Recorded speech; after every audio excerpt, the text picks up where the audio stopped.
Jean 1, 1. Au commencement était la parole était avec Dieu, et la parole était Dieu. Elle était au commencement avec Dieu.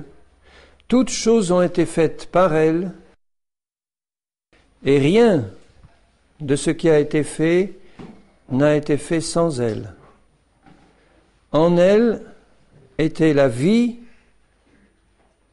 et la vie était la lumière des hommes. La lumière luit dans les ténèbres, et les ténèbres ne l'ont pas reçue.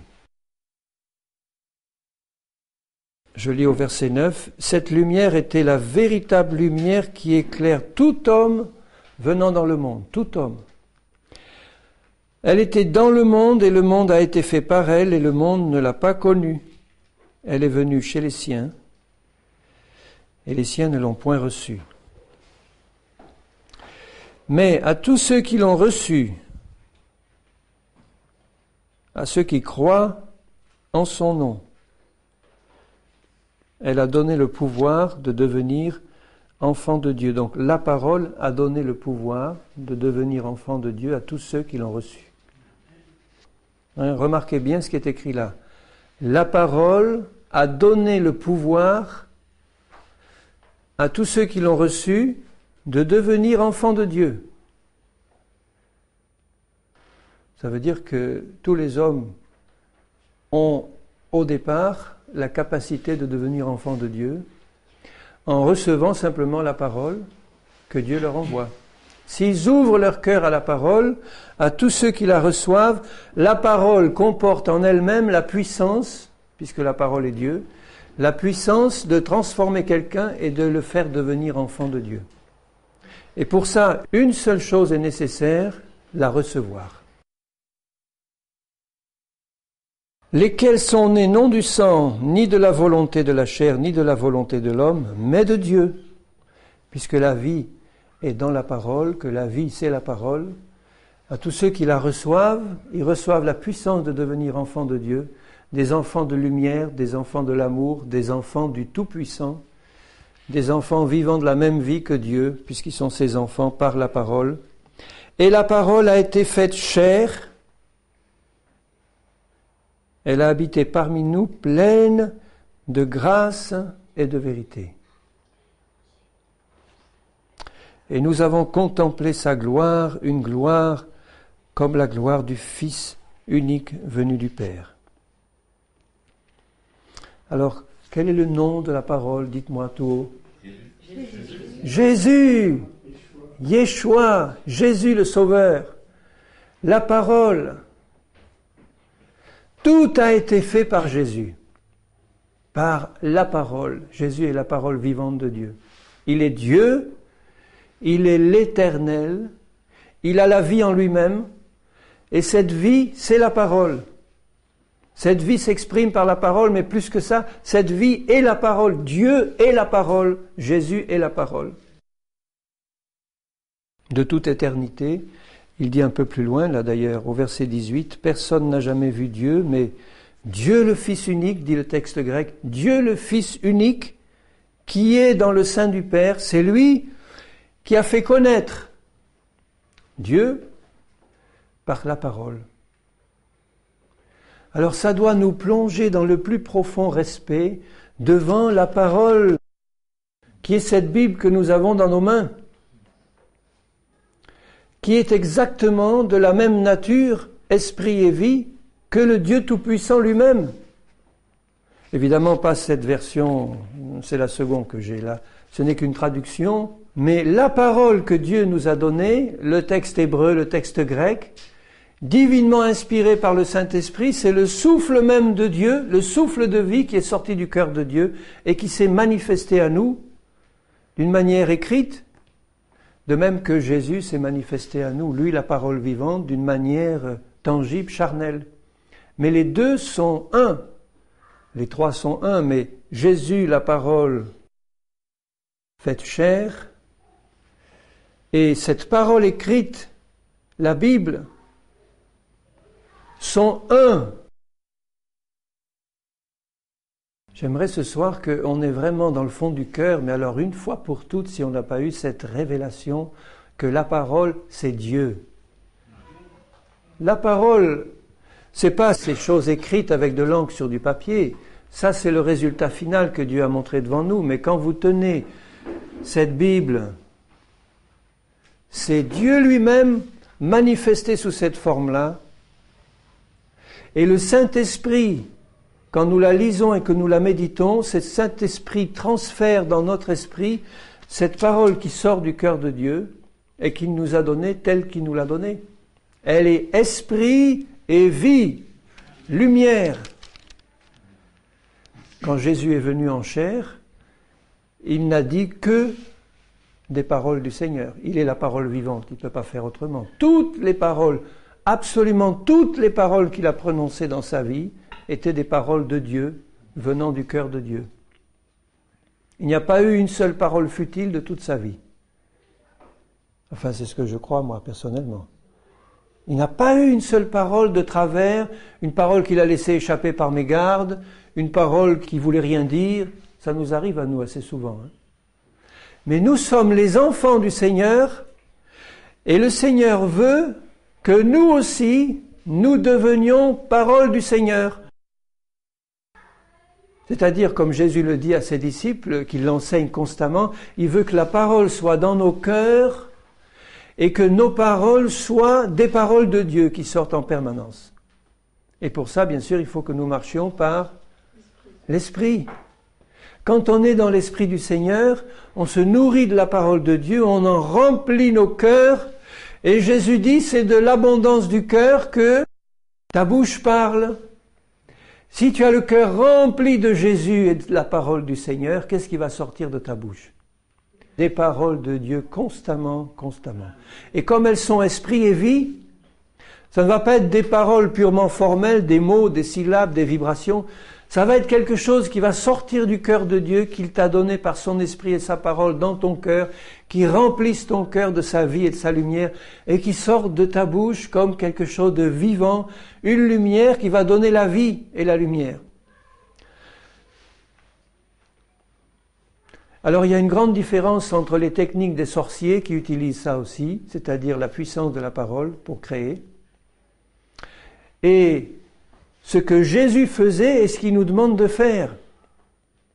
Les sorciers connaissent la puissance de la parole et quand ils lancent une malédiction, ils utilisent des mots et des paroles avec la puissance de Satan et ces paroles-là, avec l'esprit de mort qui les anime, donnent la mort. Parce qu'elles sont prononcées par quelqu'un qui croit en elles et qui est serviteur de son maître, c'est-à-dire de Satan. Satan utilise, en les tordant, les méthodes du Seigneur pour la mort. Et les chrétiens qui sont pris par cet esprit-là, c'est-à-dire de Satan, essayent d'utiliser une technique pour prononcer soi-disant des paroles de Dieu créatrices, mais comme une simple technique verbale, en disant c'est le fait de prononcer la parole qui va créer la chose. Et ça, c'est quelque chose qui vient de Satan et qui produit la mort.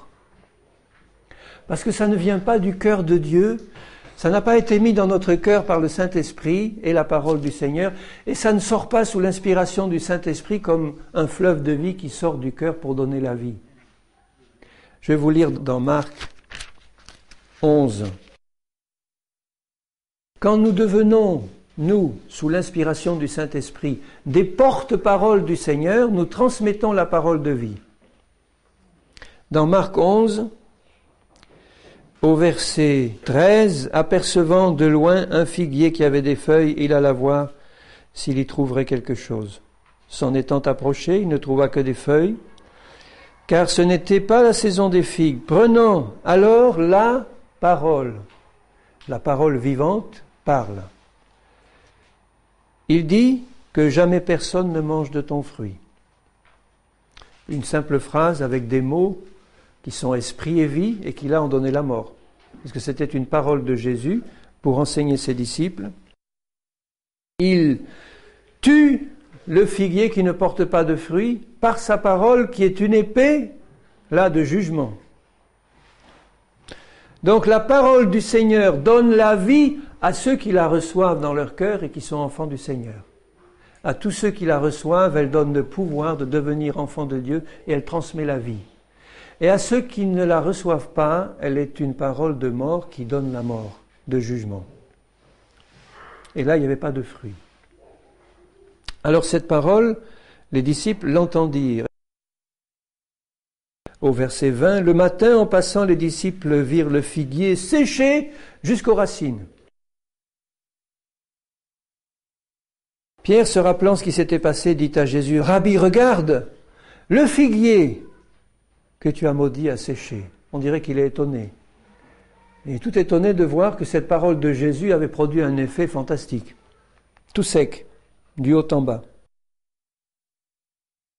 Jésus prit la parole et leur dit, « Ayez foi en Dieu. » Jésus est en train de leur donner une leçon pratique. À ses disciples, il leur dit, et dans le texte grec, c'est « Ayez la foi de Dieu ». Dieu est un Dieu de foi, il a tout créé par sa parole. Dieu a créé le ciel, la terre et tout ce qu'il renferme par Jésus qui est la parole. Et par la parole de Jésus, tout a été prononcé et sorti du néant par la parole de Dieu. Quand il nous a recréés à nouveau, nés de nouveau, par sa parole vivante, par Jésus, il nous a fait sortir du néant. Il a créé en nous un être nouveau qui n'avait rien à voir avec ce qu'il y avait avant. Je le répète parce que c'est quelquefois long à comprendre. Il y en a qui sont durs d'entendement et il faut crier à leurs oreilles. Quand Dieu te crée de nouveau, il crée en toi un être nouveau qui n'a rien à voir avec l'ancien. Il crée du néant que tu étais et que nous étions. Il crée un être nouveau. Il ne fait pas du rapiessage, il ne fait pas du rafistolage. Il ne va pas reprendre des morceaux cassés, des vieilles outres pour en faire des nouvelles. Il crée par sa parole du néant quelque chose, quelqu'un qui n'existait pas avant. Et il plante cet esprit nouveau en nous. Donc son esprit veut constamment nous rappeler cette réalité et nous apprendre à marcher en nouveauté de vie et non pas dans toutes les habitudes de notre vie passée que nous traînons du passé, de la vieille nature qui a été morte et crucifiée en Christ. Il veut nous apprendre à considérer l'œuvre de Jésus comme une parole qui a créé quelqu'un de nouveau en nous. Un être nouveau, un homme nouveau, une femme nouvelle qui habite en toi, ma sœur, en toi, mon frère. Alors ne te considère plus comme un raté, comme quelqu'un qui a une lourde hérédité sur toi, comme quelqu'un qui traîne un passé pesant. Quand tu es enfant de Dieu, tu as reçu une nature nouvelle, toute neuve, et le Seigneur veut que tu vives dans cette nature par son esprit et sa parole, et que tu la manifestes par sa grâce dans toute ta vie. C'est lui qui le fait, hein. Mais il a besoin que tu crois à tous ceux qui l'ont reçu, c'est-à-dire à tous ceux qui croient. Alors, il dit, ayez la foi de Dieu. Dieu a tout créé par sa parole. Pourquoi? Parce que c'est un Dieu de foi, donc quand il dit quelque chose, il ne doute pas dans son cœur. C'est impossible. Quand Jésus prononce une parole, il n'y a jamais eu l'ombre d'un doute. Vous voyez Jésus devant le figuier prononçant une parole et puis, non, jamais, c'est impensable. Il a toujours dit des choses avec une foi parfaite et il a voulu enseigner à ses disciples à faire de même là. Ayez la même foi que celle de Dieu ou la même foi que moi. Et comme c'est un don de Dieu, Jésus rend responsable ses disciples de ne pas avoir cette foi-là. Puisque quand quelqu'un veut te faire un cadeau, que tu n'as justement pas la chose qui te manque et qu'il y a quelqu'un qui veut te donner ce qui te manque, qui est responsable si tu l'as pas? C'est toi ou celui qui veut te donner le cadeau? Jésus veut donner la foi à ses enfants. Il veut me la donner en abondance, il veut te la donner à toi pour que tu crois à sa parole. La foi est un don de notre Papa Céleste, comme tous les dons qui nous viennent d'en haut. C'est pas nous qui produisons la foi. Sinon, c'est une foi humaine qui vient de nos habitudes qu'on a dans le monde. On peut l'avoir, celle-là aussi. Mais la foi de Dieu, c'est un don de Jésus, du Seigneur. Avec la parole qu'il nous donne, il nous donne la foi aussi. Il dit donc à ses disciples, il faut que votre cœur soit rempli de la même foi que la mienne. Et il ajoute, Je vous le dis en vérité, si quelqu'un dit à cette montagne, ôte-toi de là et jette-toi dans la mer. Donc il dit bien, voilà, tu vois, tu vas prononcer une parole. Et pour que cette parole produise un effet, et s'il ne doute pas dans son cœur, pas dans sa tête, dans son cœur, mais s'il croit que ce qu'il dit arrive, il le verra s'accomplir. Parce que ce qu'il dit, il parle à ses disciples, ce qu'il dit viendra d'un cœur qui est rempli de la parole du Seigneur. Il ne s'agit pas de jouer ou de faire le cirque chrétien en prononçant des paroles comme ça pour voir ce qu'elles vont donner, mais simplement parce qu'on a l'esprit rempli de la parole du Seigneur et qu'on est sous la direction du Saint-Esprit. Jésus a fait ça parfaitement guidé par la volonté du Père et la volonté du Saint-Esprit. Il n'a pas fait ça pour montrer sa puissance ou voir ce qui allait se passer. Il l'a fait parce qu'il y avait une nécessité spirituelle. Le Père voulait enseigner quelque chose aux disciples et Jésus est entré dans la volonté du Père. Il a prononcé cette parole et il a montré à ses disciples comment eux devaient faire. C'est-à-dire, faites comme moi, il leur dit. Ayez votre cœur rempli de la connaissance de la parole vivante, donc de la volonté du Père, et que cette parole, sous la direction du Seigneur, devant la nécessité qui est devant vous là, qu'il avait rencontrée lui, que cette parole sorte de votre cœur avec une foi parfaite. Donc ça ne peut être le cas que si nos cœurs croient ce que Jésus dit.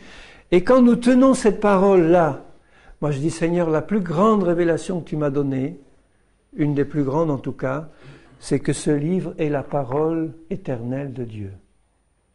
Pas cette traduction, mais cette Bible-là, si la traduction est fidèle et bonne, nous pouvons recevoir l'esprit de cette parole qu'il a inspirée, nous pouvons recevoir la compréhension de la signification, mais c'est encore mieux quand on arrive à la recevoir dans le texte, mais enfin le Saint-Esprit nous donne la pensée du Seigneur, là quand c'est bien traduit selon les textes. Mais il faut être prudent, comparant d'autres versions, et puis disons, Seigneur, donne-moi en tout cas par ton esprit ce que tu as voulu dire dans ta parole. Et je la reçois avec un cœur ouvert, et cette parole va pénétrer au fond de mon cœur, et là, comme elle est esprit et vie, elle va me donner la vie et la foi, et elle va remplir mon cœur, et elle est en réserve pour les jours où je vais devoir l'employer, conduit par le Seigneur. Elle est créatrice. C'est formidable ce qu'il a fait le Seigneur là. Une parole créatrice de vie qui nous donne comme un cadeau, avec la foi nécessaire, pour l'utiliser sous la direction de son esprit pour collaborer à son œuvre comme Jésus a fait avec le Père. Sous la direction du Saint-Esprit, parfaitement obéissant à la volonté du Père.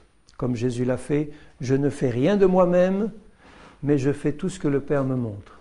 Nous qui sommes les enfants du Seigneur, nous ne devons rien faire de nous-mêmes, mais être prêts à agir exactement comme le Seigneur nous le montre, parce que notre cœur est rempli de la connaissance de sa parole.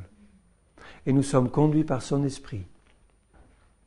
Et quand la nécessité de parler vient, nous ne disons pas des paroles en l'air, nous disons une parole qui vient du cœur de Dieu, qu'il a placée dans nos cœurs par sa parole, et qui sort avec l'onction et l'inspiration du Saint-Esprit et qui produit la vie du Seigneur. C'est ce que je demande à mon Père Céleste. Pour moi-même, je dis Seigneur, remplis mon cœur de ta parole.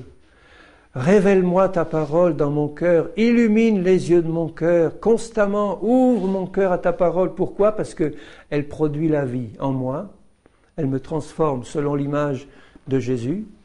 Et elle produit la vie autour de moi parce que quand je la prononce avec la foi de Dieu, immanquablement elle produit la vie. La délivrance, la guérison, le salut. Et s'il ne doute pas dans son cœur, un cœur qui doute, c'est encore un cœur où la parole n'a pas rempli complètement tous les espaces disponibles. Un cœur qui doute, c'est un cœur où il y a une place pour la parole de Dieu et une place pour la parole des hommes. Oui, Dieu a dit, mais... Une parole qui vient de Satan, puisque les pensées de Satan sont celles des hommes. Dieu a dit, mais, dans le fond, est-ce que c'est bien vrai ce qu'il a dit ? Un cœur qui doute est un cœur où la foi de Dieu ne règne pas, donc la parole qu'il va prononcer ne va pas produire d'effet. Elle sera complètement inutile. Et vous vous rendez compte, c'est toujours la parole du Seigneur. Pour que la parole de Dieu produise un effet, Jésus nous le dit là, il faut que nous la prononcions par la bouche et que notre cœur croie en totalité, sans douter. Et comment notre cœur peut croire sans douter? Jésus a dit, celui qui m'aime gardera ma parole dans son cœur. Il faut que mon cœur soit rempli d'amour pour Jésus, qui est la parole vivante. Et si mon cœur est rempli d'amour pour Jésus, qui est la parole vivante, il va être rempli d'amour pour sa parole écrite. Et mon cœur ne va pas accepter le moindre doute parce que je sais d'où vient cette parole. Mon cœur aime Jésus. Pourquoi est-ce que j'aime quelqu'un? C'est parce que je le connais. Et plus je vais le connaître, plus je vais l'aimer. Si tu connais quelqu'un qui est digne d'être aimé, tu vas l'aimer de plus en plus. Plus tu vas le connaître, plus tu vas l'aimer.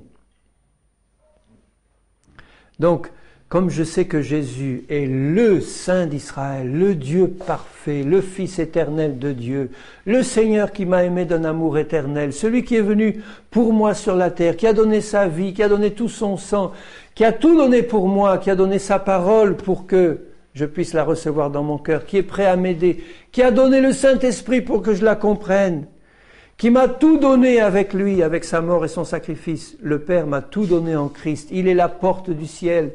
Il est le Seigneur et la vie. Il est l'auteur de la foi. Il est celui qui l'amène à la perfection. Il est tout. Il est tout pour moi. Est-ce qu'il est tout pour toi? S'il est tout pour toi, tu dois mettre tout le reste de côté. Ton désir de faire carrière, ton désir d'avoir un ministère, ton désir d'avoir quoi que ce soit, doit passer après ton désir de connaître Jésus.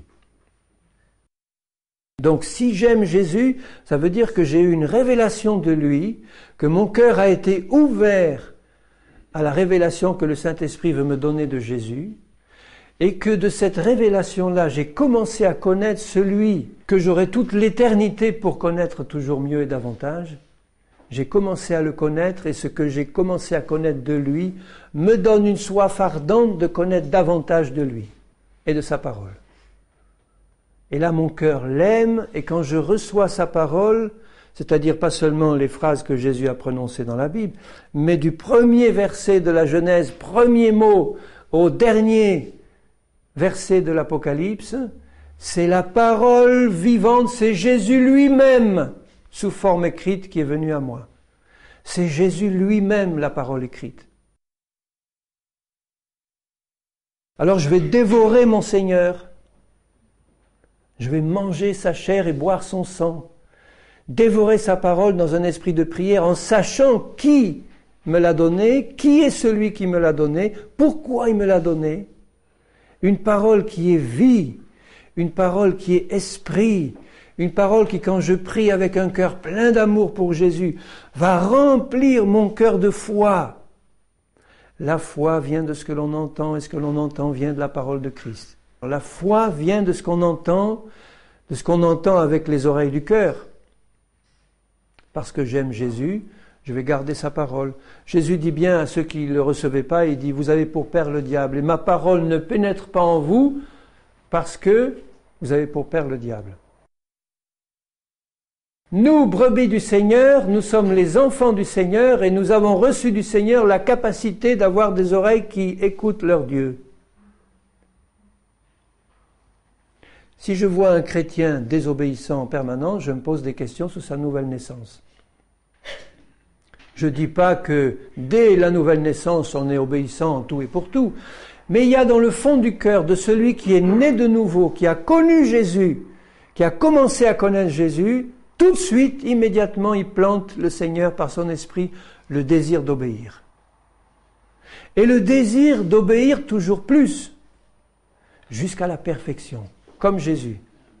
de dire Seigneur, je veux arriver au point où je suis conduit par ton esprit, où je collabore à ton œuvre, mais je suis conduit par ton esprit dans une marche parfaitement en accord avec ton Saint-Esprit, qui va me conduire librement, et moi j'adhère librement à son action, et tous les deux, Jésus et moi, nous marchons dans ses plans parfaits, parce qu'il a besoin de moi pour les réaliser. Il va me les révéler, et moi ma part, ça va être de dire Seigneur, j'entre dans tes plans, et je collabore avec ce que tu me montres, comme toi tu l'as fait avec ton Père, qui t'a montré toutes choses, tu l'as pris librement, et tu es rentré dans les plans du Père. Et nous avons vu ce que ça a donné. Quand Jésus est venu, ça a tout changé. S'il n'était pas venu, nous serions tous dans les ténèbres et morts pour l'éternité. Il est venu, ça a tout changé, et dans le cœur de ceux qui l'ont reçu. Il a mis la vie, il a commencé à faire un travail qu'il n'achèvera pas si tu continues à garder dans ton cœur l'amour pour Jésus et pour sa parole. Il terminera ce travail.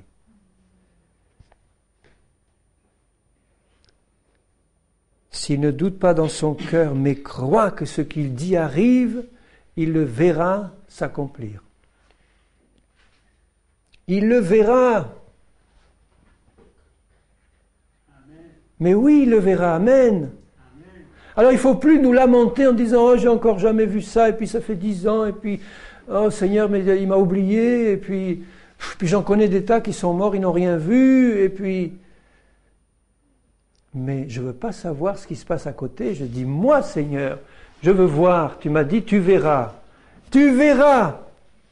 Tu l'as demandé avec foi, tu le verras. Tu le verras. Alléluia! Amen. Jésus l'a vu. Les disciples l'ont vu. Et puis il leur dit, si tu crois, tu verras la gloire de Dieu. Tes yeux vont voir ce que tu as osé prononcer avec ta bouche parce que tu l'as cru dans ton cœur, parce que ton Jésus te l'a dit. Alors, honte à nous quand nous prononçons des paroles en l'air, des paroles de doute, d'incrédulité, j'ai pas encore vu ça et je ne sais pas si je le verrai jamais. Si tu parles comme ça, tu ne le verras pas. Tu es comme les 10 espions qui sont revenus du pays, qui n'ont vu que des géants, mais qui ont oublié la parole de Dieu, qui leur avait dit « Entrez, allez-y, je suis avec vous, et vous les chasserez tous. » Leurs yeux ont vu des géants, des villes immenses, des murs. La parole de Dieu n'était pas dans leur cœur, mais Josué et Caleb, qui ont vu la même chose que les autres, eux avaient un cœur plein d'amour pour leur Seigneur et pour sa parole. Si j'aime Jésus, je vais aimer sa parole et je vais la garder. Ils avaient un cœur plein d'amour, ils ne se sont pas laissés démonter par ces géants. Ils sont rentrés, ils ont vu ça, ils ont dit, mais ça, ce sont des fourmis pour le Seigneur. Si Dieu est avec nous, qui peut être contre nous? Allons-y mes frères, allons-y. Oh, nous on a vu, hein. Mais tu n'as pas vu la parole du Seigneur, tu n'as pas vu le Seigneur.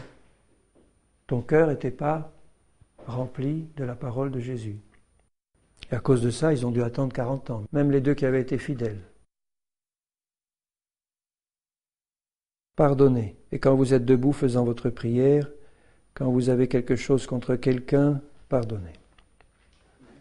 Et si vous ne pardonnez pas, votre Père qui est dans les cieux ne vous pardonnera pas non plus. Tu auras beau dire toutes les paroles de foi, même qui s'accompliront de ta bouche, et faire toutes sortes de miracles, si tu ne pardonnes pas à tous ceux qui t'ont fait du mal, de tout ton cœur, et sans plus une trace d'amertume, plus rien, terminé. On t'a fait du mal, pardonne. N'en parle plus. Si tu remets ça sur le tapis, c'est que tu n'as pas pardonné. Je dis ça pour certains, parce que je sais que certains disent « j'ai pardonné », et puis, à l'occasion, ça ressort tout le temps. Ah oui, mais il y a 6 mois, je n'ai pas oublié ce qu'il m'a fait. Ou 1 an. J'ai pardonné, mais enfin, quand même, eh bien, tu n'as pas pardonné. Vous imaginez Dieu faisant ça pour nous, en disant à notre entrée du ciel, « Mon fils, ma fille, j'ai tout pardonné, rentre. » Et puis 2 siècles après, il nous avait dit, « Bien, tu sais ce que tu as fait là, un jour, C'était quand même gros, hein? Jamais notre Père Céleste va faire ça, jamais. Il mettra tous nos péchés au fond de la mer, il les oubliera, sauf si nous ne pardonnons pas, il nous les remettra dessus, et ça sera la mort. Vous voyez comment le Seigneur met l'accent dans son enseignement sur la nécessité d'avoir un cœur rempli du Seigneur, rempli d'amour pour Jésus, rempli d'amour pour sa parole. Et quand j'ai le cœur rempli d'amour pour Jésus, je sais qu'il m'a pardonné. Et moi, je ne vais pas pardonner à ceux qui m'ont fait du mal. Je vais encore parler des choses qu'on m'a faites avec aigreur, avec amertume. Arrêtons ça en vitesse. Jésus revient très bientôt. Jésus revient bientôt. Les amers et ceux qui ont le cœur plein d'amertume et de rancœur ne seront pas enlevés. Arrêtons. Il faut arrêter tout de suite. Et j'espère qu'en disant ça, je mets la crainte du Seigneur dans votre cœur, parce qu'il y en a trop de chrétiens que j'entends se plaindre et murmurer contre l'un ou contre l'autre, avec de l'amertume et de la rancœur. Stop! Si vous m'entendez un jour parler avec amertume de quelqu'un, dites-moi, tu te rappelles ce que tu as dit l'autre jour? Arrêtons de nous plaindre. Ça remplit notre cœur d'autre chose que la parole vivante du Seigneur. Jésus ne s'est jamais plaint de personne. Il a ouvertement critiqué les pharisiens, non pas parce qu'il lui tapait sur les nerfs et qu'il avait besoin de se défouler, pas du tout, mais parce que c'était leur intérêt spirituel, c'était la nécessité spirituelle que ces pharisiens reçoivent au moins une fois dans leur vie une parole qui était un marteau qui brise cette carapace qui était la leur, ou une épée qui tranchait entre l'âme et l'esprit pour leur faire connaître ce que le Dieu vivant avait dans son cœur pour eux. Race de vipères, repentez-vous. Quand il dit ça, c'est pour que l'amour du Seigneur pénètre dans cette carapace. C'était une parole de vie qui était destinée à les amener à la repentance. Dans Hébreux 4. Alors nous sommes grandement responsables de remplir nos cœurs de la parole de Jésus et de foi qui vient du Seigneur. Il faut arrêter de se lamenter en disant « j'ai pas de foi, j'ai pas beaucoup de foi, j'ai pas assez de foi ». Disons au Seigneur « Seigneur, je désire avoir une grande foi, comme celle du centurion ». Jésus a admiré la foi du centurion en disant « Même en Israël, je n'ai pas vu une aussi grande foi ». Quand ses disciples étaient remplis de crainte, Jésus leur disait « Mais où est votre foi? Homme de peu de foi, pourquoi avez-vous douté? Où est votre foi ?» Il ne leur faisait pas des compliments. Hein. Jésus ne me fera jamais des compliments quand il me verra douter, quand il me verra craindre ou douter de ce qui va arriver ou de sa puissance ou quoi que ce soit ou de sa parole. Il va me faire des reproches. Race incrédule et perverse, jusqu'à quand je te supporterai, Henri, quand tu es incrédule? Seigneur, tu connais mon cœur, Seigneur, je veux être rempli de ta foi. J'ouvre mon cœur, vas-y Seigneur, fais ton œuvre. Craignons donc, Hébreux 4, craignons, tandis que la promesse d'entrer dans son repos, le repos de la foi. Sans stress, sans excitation, sans agitation frénétique. Qu'est-ce qui va se passer? Vite, il faut agir. Qu'aucun de vous ne s'en trouve exclu. Exclu, ça veut dire quoi? Vous passez un examen, vous n'atteignez pas la barre, vous êtes exclu. Craignons donc d'être exclus. De quoi? Du repos du Seigneur. Est-ce que tu as le cœur en paix ce soir, le cœur dans le repos de Dieu? C'est que tu es dans la foi, dans la tranquille assurance que ta vie est entre les mains du Seigneur qui s'occupe de toi, que tout ce qui n'est pas encore accompli dans ta vie, il a prévu de l'accomplir, qu'il est en train de le faire jour après jour et que plus tu auras soif de lui et de sa parole, plus le travail va aller vite dans ta vie. Si tu as cette paix et cette tranquillité, tu ne vas pas rouspéter quand quelque chose ne va pas aller. Tu vas regarder à Jésus en disant « Seigneur, qu'est-ce que tu veux m'apprendre là encore ?» Qu'est-ce que tu veux me montrer? Montre-moi, Seigneur. Car cette bonne nouvelle de la parole du Seigneur, de Jésus, nous a été annoncée aussi bien qu'à eux, c'est-à-dire les Hébreux dans le désert, qui représentent le peuple du Seigneur, c'est-à-dire nous les chrétiens. Ils avaient reçu une bonne parole. Quelle merveilleuse parole! Je vais vous faire sortir du désert, je vais vous donner un pays où coule le lait et le miel, un pays de victoire, un pays où vous allez vous établir, un pays où je construirai mon temple, un pays où je descendrai habiter au milieu de vous. Mais c'est pas formidable ça? Les mêmes paroles qu'il a dites aux Hébreux, il les a dites à son Église. Je bâtirai mon Église, je vais construire un temple et vous, chacun, vous serez les temples de l'Esprit et je vais bâtir un temple merveilleux pour y habiter pour l'éternité, pour vous donner tout l'héritage céleste et puis vous transporter après avec moi dans l'éternité. J'ai promis ça. Donc les Hébreux avaient reçu la même parole que nous. Voyez-vous ce qu'ils en ont fait de cette parole, à part quelques-uns? Cette bonne nouvelle nous a été annoncée aussi bien qu'à eux, mais la parole qui leur fut annoncée ne leur servit à rien. C'était la parole de Jésus, c'était la parole vivante, c'était la parole créatrice, c'était la parole en qui était la vie, c'était la parole en qui était la lumière. Elle ne leur a servi à rien. C'est horrible, c'est terrible. De penser qu'il n'y a qu'une chose qui peut bloquer la parole du Seigneur, c'est dans le cœur d'un homme, l'incrédulité. Et l'incrédulité, c'est la haine de Jésus. C'est le meilleur mot que je pourrais trouver pour définir ce que c'est que l'incrédulité. Parce que celui qui aime Jésus croit à sa parole. C'est lui qui le dit, c'est pas moi. Hein? Donc l'incrédulité, c'est la haine de Jésus. C'est le rejet de Jésus. Et de tout ce qu'il représente. Parce que cette parole ne trouva pas de la foi chez ceux qui l'entendirent. Tous l'ont entendu. Et la différence entre ceux qui l'ont reçu et ceux qui l'ont pas reçu, c'est que tous l'ont entendu, mais chez ceux qui l'ont reçu, la parole a trouvé la foi. La foi vient de ce que l'on entend vient de la parole de Dieu. Donc ils ont tous entendu, mais ils n'ont pas tous entendu avec le cœur. Ils ont tous entendu avec l'oreille et avec la tête, mais s'ils avaient entendu avec leur cœur, ils auraient dit ce Dieu d'Israël, qui a tant fait pour nous sortir d'Égypte. Nous avons vu tant de miracles extraordinaires. Tant de fois il nous a secourus, il a changé les eaux amères en eau pure, il nous a donné à boire, à manger la manne. Ce Dieu d'Israël qui a été si merveilleux, on a vu ces miracles jour après jour. Depuis notre sortie d'Égypte, on n'a vu que ça. Mais ce Dieu-là, ce merveilleux Dieu, il va encore nous tirer d'affaire. Et il vient de nous dire une parole.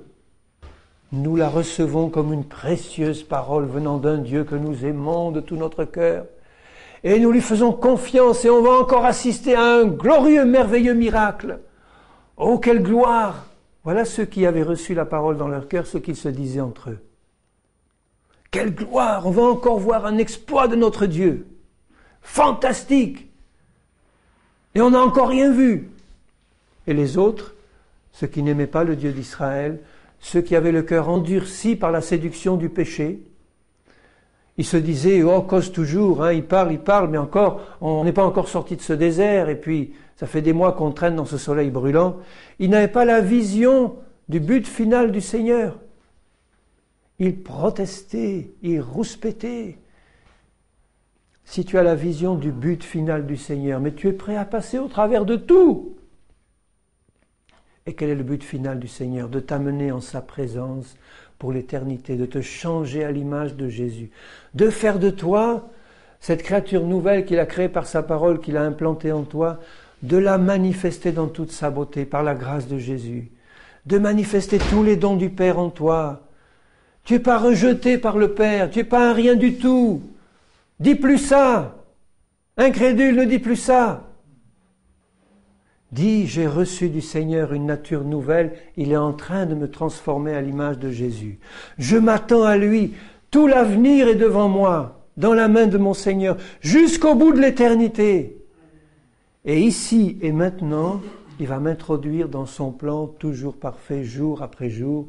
Je vais voir sa gloire. Il va m'enseigner. Sa parole, je la reçois. Elle va me transformer. Et je vais manifester la gloire du Seigneur. Je m'attends à ça. Pour ma part, je m'y attends. Je dis, Seigneur, tu vas manifester ta gloire dans ma vie, c'est-à-dire la nature de Jésus en moi. Est-ce que tu le crois? Tu le verras s'accomplir. Donc, ne crains plus rien.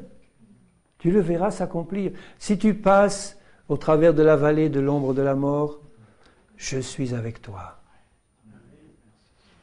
Il dressera une table en face de tes adversaires. En face. Une table bien garnie de toutes les richesses du Seigneur. Et tu auras une coupe qui débordera. Et tes ennemis grinceront des dents parce qu'ils ne pourront rien faire contre toi. Rien. Ils pourront te couper la tête peut-être, mais Jésus la fera ressusciter, et encore une plus belle. T'inquiète pas pour ça. Rien ne peut t'arriver en dehors de la volonté de ton Père, rien du tout. Pour nous qui avons cru, verset 3, pour nous qui avons cru, nous entrons dans le repos, selon qu'il dit, je jurai dans ma colère. Si tu veux, si nous voulons déclencher la colère de Dieu, faisons preuve d'incrédulité. Ça veut dire que nous n'aimons pas le Seigneur et sa parole. L'incrédulité, c'est le manque d'amour pour Jésus. Quand je constate de l'incrédulité dans ma vie, je dis, Seigneur, je me prosterne devant toi par terre et je te demande pardon, Seigneur. Pardon, Seigneur. Je ne t'ai pas aimé comme tu devrais, parce que tu m'as donné une parole. J'aurais dû me rappeler que cette parole venait d'un Dieu de parole qui ne ment pas. Sa parole ne passera pas, le ciel et la terre passeront, mais jamais sa parole ne passera. Il me l'a donnée pour que je la reçoive dans un cœur d'enfant, dans un cœur tranquille et confiant. Seigneur, tu vas agir. Je te fais confiance, Seigneur. Je vois rien peut-être maintenant, mais je te fais confiance. Tu as un plan pour moi. Je te rends grâce et je te rends gloire, Seigneur. Et même au dernier instant, si c'est le dernier instant, Seigneur, eh bien, je te rends gloire. Tu es merveilleux. Tu as tout prévu pour moi. C'est pas le repos, ça. C'est le repos de la foi. Et Dieu s'est reposé de toutes ses œuvres le 7e jour. Il a tout créé par sa parole. Le 7e jour, il se repose. Et nous sommes, où nous devons être, en permanence dans un 7e jour de sabbat. Lundi, c'est le sabbat. Mardi, le sabbat. Mercredi, jeudi, vendredi, samedi, dimanche, c'est le sabbat de Dieu. Le repos de la foi de celui qui croit en un Jésus qu'il aime, qui l'aime et qu'il aime. Ils entreront dans mon repos, puisqu'il est encore réservé à quelques-uns d'y entrer. Jésus sait que dans la fin des temps, la foi du plus grand nombre diminuera, l'amour du plus grand nombre diminuera. Il parle pour la fin des temps, il est réservé à quelques-uns d'y entrer, et que ceux à qui la promesse a été faite n'y sont pas entrés à cause de leur désobéissance, c'est-à-dire de l'incrédulité, c'est pareil. Désobéissance égale incrédulité.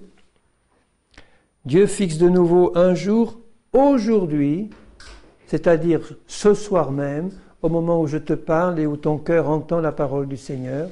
C'est le jour où Jésus t'invite à rentrer et à rester dans le repos de sa foi que la parole du Seigneur te donne. Aujourd'hui, comme il est dit plus haut, si vous entendez sa voix, n'endurcissez pas vos cœurs.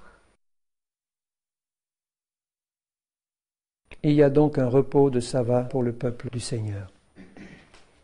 Jésus voudrait que ce soir, nous tous qui sommes là, qui entendons sa parole, nous puissions entrer dans un repos, mais pas un repos de paresseux qui ne fait plus rien, un repos de Dieu, c'est-à-dire Jésus était en permanence dans le repos de Dieu, et vous voyez l'activité qu'il a eue pendant son ministère. Ça n'a pas été un paresseux qui s'est mis dans un coin en disant « j'attends que les choses passent » du tout. Il était constamment dans la plus grande activité qui correspondait au ministère que son Père lui avait demandé de faire, mais dans le repos du Seigneur, il a pu accomplir l'œuvre que le Père lui donnait d'accomplir.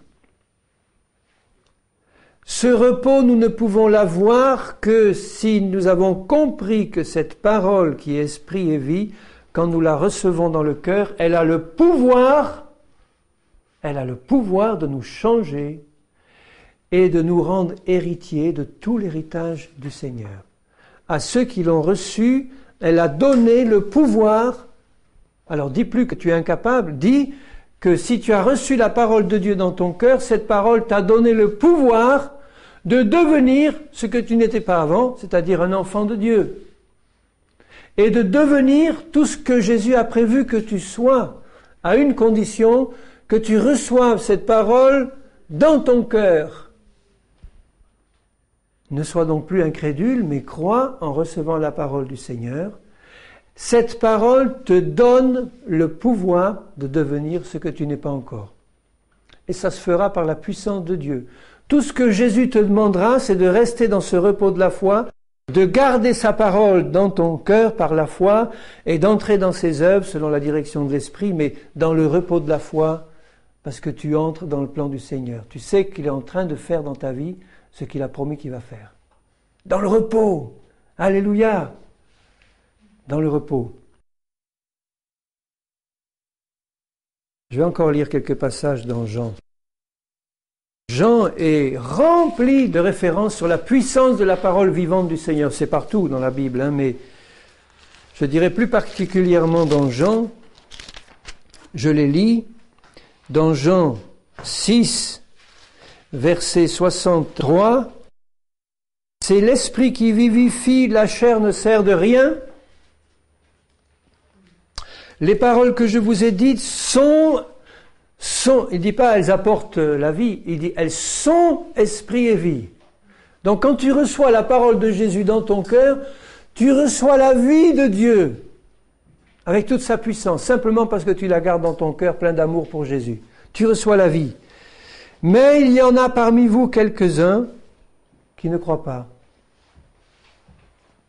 Jésus savait dès le commencement qui étaient ceux qui ne croyaient pas et qui était celui qui le livrerait. Quand il dit aux 12, vous aussi, vous ne voulez pas vous en aller parce que ça devient un peu dur ce que vous entendez. Simon-Pierre lui dit, Seigneur, mais à qui irions-nous? Tu as les paroles de la vie éternelle. Jésus est la parole vivante, toute parole qui sort de lui est esprit et vie, il a les paroles de la vie éternelle, mais quand j'ai mon cœur plein d'amour pour Jésus, mais je reçois une vie, mais alors une vie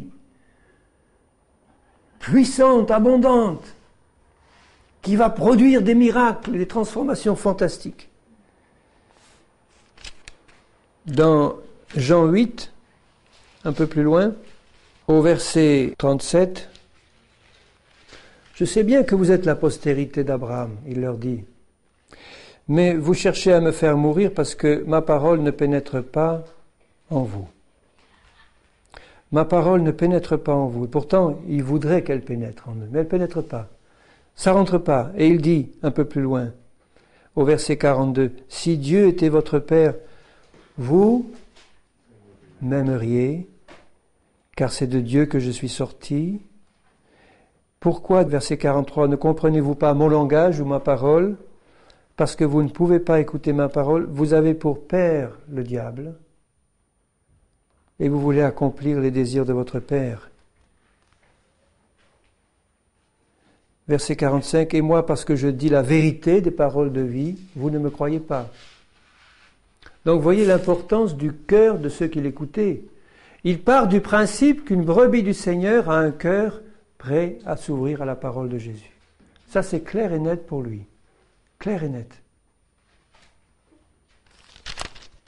Au chapitre 10, un peu plus loin, et au verset 3, les brebis entendent sa voix. Il appelle par leur nom les brebis qui lui appartiennent, il les conduit dehors, etc. Les brebis entendent sa voix. Et les brebis le suivent parce qu'elles connaissent sa voix. Elles ne suivront pas un étranger qui leur dit des paroles qui ne sont pas des paroles de Jésus. Elles fuiront loin de lui parce qu'elles ne connaissent pas la voix des étrangers. Moi, ça me fait du bien d'entendre ça. Je dis, Seigneur, je sais et tu sais que je suis ta brebis. Tu m'as promis que j'entendrais ta voix.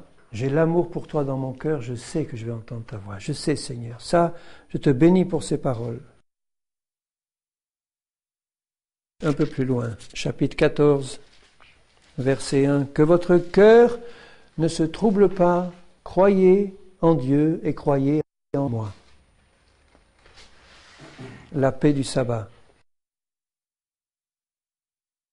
Au verset 10, les paroles que je vous dis, je ne les dis pas de moi-même, et le Père qui demeure en moi, c'est lui qui fait les œuvres. Croyez-moi, je suis dans le Père, et le Père est en moi. Croyez à cause de ses œuvres. En vérité, je vous le dis, celui qui croit en moi fera les œuvres que je fais.